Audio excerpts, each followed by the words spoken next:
a beautiful day, and I once again welcome you to another edition of the editorial. My name is Sandra Asante. Today we'll be drawing content on what happened the day the bomb hit the marketplace, as well as the heavy fighting reported about the war in Tigray. So don't go anywhere, I'll be back after the break.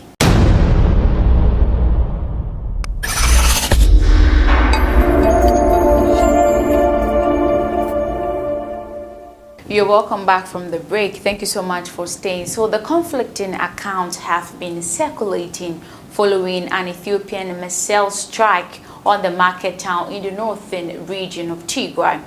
There was an issued statement that it was targeting militants, but multiple sources have described heavy civilian casualties, including women and children. We have used witness accounts, aerial images, and official statements to build a detailed picture of what actually happened. Now let's look at how the attack unfolded. Shortly after 13:00 local time on the 22nd of June, a teenage boy was playing a game at one of the shops at the market when he heard a loud bang. I rushed out and saw a lot of people lying on the ground injured. He told the BBC, "My leg was hurt as I ran to escape the area." So the blast had occurred in the market area of Togoga town, about 25 kilometers, that is 15 miles northwest of the regional capital, Mekelle. Speaking to the BBC Tigrayan service, witnesses and victims have corroborated the time and described the busy scene prior to the attack. We have traced social media posts from Tigrayan opposition official Hailu Kebede referring to the incident at 13:37 local time. The BBC is not responsible for the content of external site. The market is an open area with traders selling goods, surrounded by grocery stores, beauty shops, tailors, and coffee houses. A young woman was shopping in the market when the missile struck. She collapsed and remembers others falling to the ground around her.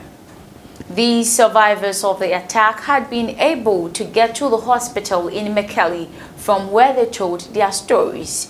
The scene was horrific. A local bus driver told the BBC houses had collapsed and people had been buried under debris. It was difficult to pull out some of the people and bodies. He had picked up 15 of the injured in his bus and set off on the road to Mekelle, but says he was turned back by army officials. By the time he returned to Togoga, he says 5 of the victims had died. The Tigrayan health official also told the BBC they tried to send an ambulance that were turned back on the road by people wearing Ethiopian army uniforms. They had been ordered to get a letter of authorization from the provisional administration. When they returned with it, they were then ordered to get further letter from the regional president, but this had proved impossible. Other emergency workers have reported similar stories of obstruction to their movement. The explosion was devastating. Mr. Kebede posted blurred satellite imagery apparently showing the damage to the market area following the attack. He told the BBC that locals had first heard the sound of a jet aircraft, followed a few seconds later by a loud explosion. The ground is rocky, and so the explosion was devastating, he stated. The northern part of the market was the one that was badly damaged, although at the northern part there was a damage to the iron roofing. My friend's 2 children were casualties. One died and the other had her leg amputated, he says. Togoga is also called Indagaselos, which means Tuesday market, the day of the attack. This is a catastrophe. Mr. Kimbede says the market must have been very busy on that day because it was just a week before the planting season in the region. We have farmers coming to buy seeds and other to sell other waves and buy farm input as well. This is one of the most vibrant markets around Mekelle. So now let's look at what the government is really saying about this. The BBC spoke to Colonel Genet Adane of the Ethiopian army on Tuesday evening, the day of the attack. At that time, he categorically denied that the market has been struck by a missile. We never carried out an airstrike on the marketplace. How is this possible? The army is capable of accurately hitting its target, he said. We conducted airstrikes, but only on certain targets. It is completely incorrect to claim that it was carried out at a market. On the Thursday after the attack, Colonel Gednet told local journalists in the Ethiopian capital, Addis Ababa, that it was carried out on an armed Tigrayan opposition group observing the Martyrs' Day. He also said the airstrike happened after 15:00 when the market would have been over, although we know from witness testimony gathered by the BBC and from social media posts that the attack happened around 13:00 when the market was at busiest. Colonel Gednet also told the Reuters news agency that the army had struck combatants who were dressed in civilian clothes in Togoga, but they were not inside the market. Now let's look at where the Tigray forces are in the area. We don't know the answer to this, but on the other hand, the access to the region for both emergency workers and local journalists have been severely restricted. The government points out there is an ongoing conflict in the region and that Tigray forces have been active in the area. Togoga lies on the route between Mekelle and the location of fierce recent clashes. However, there is no way of knowing whether fighters were present in or near the town's market area on Tuesday. The BBC have been told by witnesses that there were none present, but civilians in the area would be unlikely to disclose the presence of the local fighters. What is clear, however, is that among the dozens of casualties in the market area, there were many civilians, among them women and children.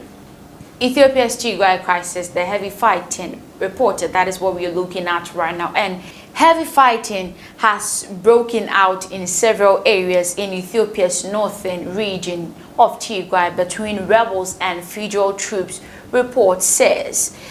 The rebel Tigray Defense Force, the TDF, said it would seized several towns where witnesses have told the BBC that they were seeing its fighters patrolling. The Federal Ethiopian Army dismissed the claim, saying it was a fake news. This is the most serious fighting since November 2020. Thousands of people have been killed and millions displaced in their war that started almost 8 months ago. Following the fighting, some 5 million people in Tigray are in need of food aid and more than 350,000 are living in famine condition, according to the recent UN-backed estimate. The report of the fighting comes as a ballots are being counted from Monday's general election. No voting took place in the Tigray because of the security situation. Rebel spokesman Gabriel Sadiq said that the TDF has launched the attack last week, targeting several towns. He said the fighters had destroyed military vehicles and captured some soldiers. Witnesses have told the BBC that rebels forced having entered the strategic town of Adigrat, which is just 45 kilometers, that is 30 miles from the Eritrean border. If confirmed, this will be the most significant rebel advance since the war began. The TDF fighters, on the other hand, has also been seen in several towns both to the north and south of the region's capital, Mekelle. Army spokesman Colonel Gednet confirmed there was a fighting but denying that any town's army equipment or soldiers had been captured.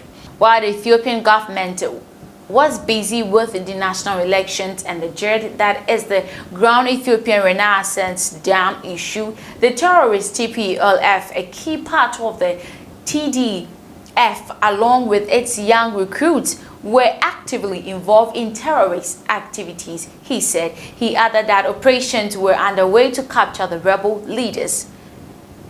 Now, what we are looking at right now is, will this conflict end soon? Will this conflict end soon? So by tackling Marianne Baquet, BBC Tigrian, this is the rebels' biggest offensive since the conflict began in November last year. They suffered a series of setbacks at the start of the war, but now seems to have regrouped and are preparing for the long, brutal war.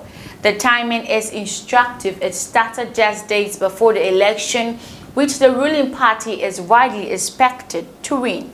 They suffered a series of setbacks at the start of the war, but now seem to have regrouped and are preparing for a long, brutal war. The key question here is, will Prime Minister Abiy Ahmed use his electoral mandate to enter into talks with the rebels, or he will press ahead with seeking victory on the battlefield? What is not in doubt is the rebels have set a strong message to the rest of the world at Ethiopia at its war. Despite the government narrative and fighting was almost over, the report of the rebels captured of the Tigray, which is within striking distance of Tigray, would be significant, suggesting that Eritrean troops would not be withdrawn from the Tigray at any time soon, despite growing international pressure.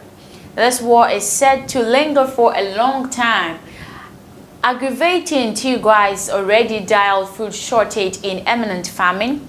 Troops from neighboring Eritrea launched an offensive in November last year to oust the region's then ruling party, the Tigray People's Liberation Front, the TPLF.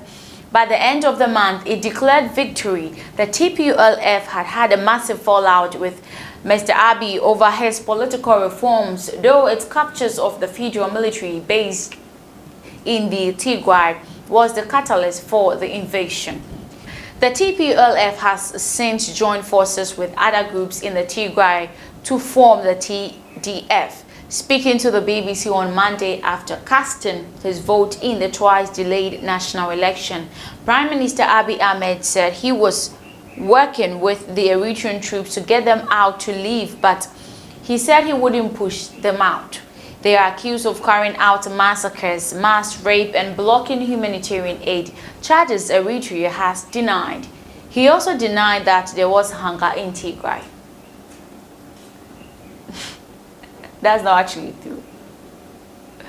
That is not actually true. There is famine actually in Tigray. He admitted that there was a problem, said the government could fix. We don't know how many time needed or how he's going to fix this or how true this claim means. But this is where I end today's edition of editorials. Thank you so much for watching. My name is Sandra Asante. See you some other time.